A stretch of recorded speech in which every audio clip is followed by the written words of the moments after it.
Have you ever walked into a McDonald's, craving a McFlurry or a simple vanilla cone, only to be hit with those dreaded words, "Sorry, the ice cream machine is broken"? It's a modern tragedy, a universal experience that has spawned countless memes and endless frustration. But what if I told you this isn't just a case of bad luck or unreliable machinery? What if I told you the broken ice cream machine is part of a much bigger, more complex story involving corporate contracts, franchisee struggles, and a multi-million-dollar business war? Today, we're diving deep into the frosty mystery of the McDonald's ice cream machine. We'll uncover why it's always down, who profits from its constant failures, and the shocking truth behind one of fast food's biggest conspiracies. Trust me, after this, you'll never look at a McFlurry the same way again. To understand the problem, we first need to meet the machine itself. Most McDonald's locations use a specific model made by a company called Taylor. These machines are complex pieces of equipment. They're not just simple freezers. They have to mix, pasteurize, and keep the ice cream mixture at the perfect temperature and consistency.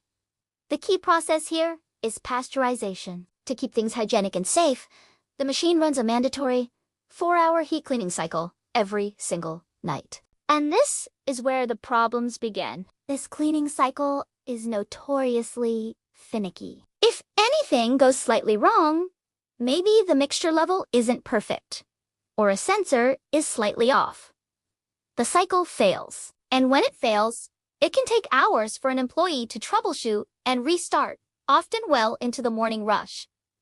By then, it's easier to just say it's broken. Plus, the machine's internal software is notoriously difficult to navigate. The error codes are cryptic, like something out of a 90s computer manual. An error code like heat cycle failed does Ina tell the employee asterisk. Why asterisk?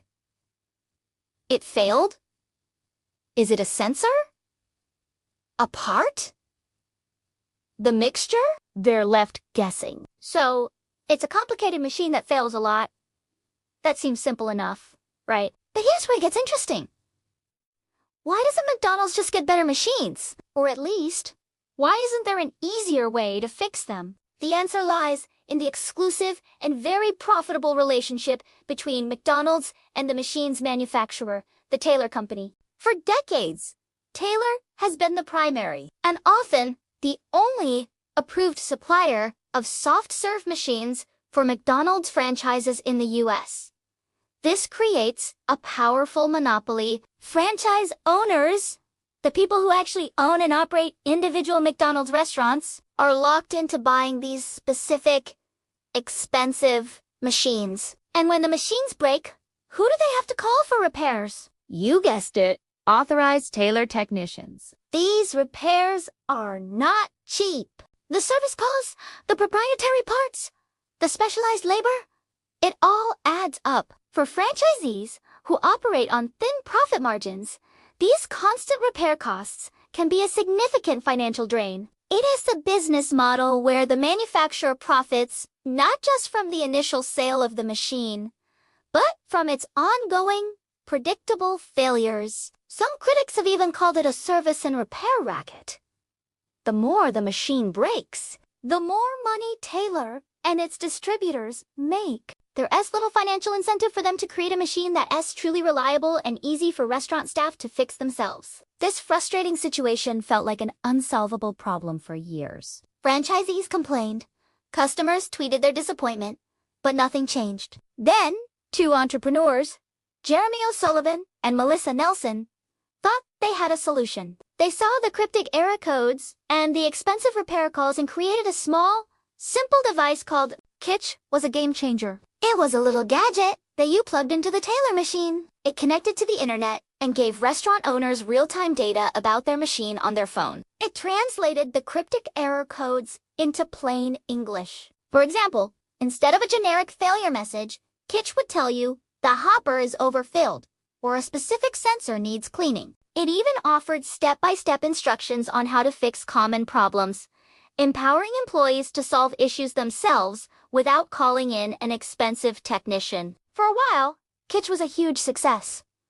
Franchisees loved it. They were saving thousands of dollars in repair fees and, more importantly, They were selling more ice cream because their machines were actually working. Kitch was solving the problem that McDonald's and Taylor seemingly couldn't or wouldn't fix. It seemed like a win-win for everyone, except, perhaps, for Taylor's repair business. And that's when things took a dark turn. McDonald's corporate headquarters suddenly sent out a notice to all its franchisees, telling them to remove the Kitch devices immediately. They claimed Kitch was a safety hazard, that it could cause serious human injury. They warned that Kitch voided the machine's warranty, and that its use was strictly prohibited.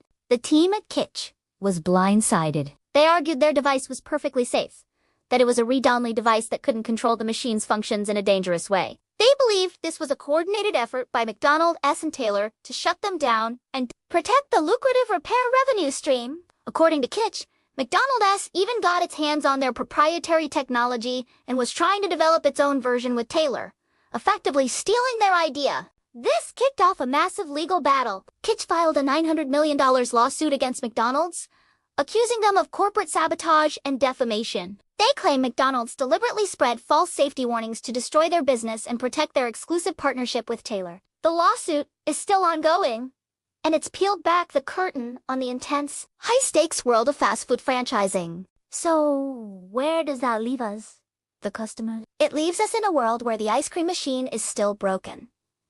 The core issue remains. Franchisees are stuck with complex, temperamental machines, and the company that could potentially fix them, or at least make them more reliable, profits from their failure. The Kitch saga suggests that there are solutions out there, but corporate politics and business interests are getting in the way. It's a story that's about so much more than just ice cream. It's about the power dynamics between a giant corporation and its small business franchisees. It's about innovation being stifled by established monopolies. It's a classic David versus Goliath tale, where a small startup tried to fix a problem for everyone and was allegedly crushed by the giants who benefited from that problem. The next time you're told the ice cream machine is broken, you'll know it's not just a lazy employee or a faulty gear. It's the symptom of a complex, multi-million-dollar business conflict being waged behind the scenes. The fate of the McFlurry is tied up in lawsuits, corporate strategy, and a fight for the right to repair. Maybe one day,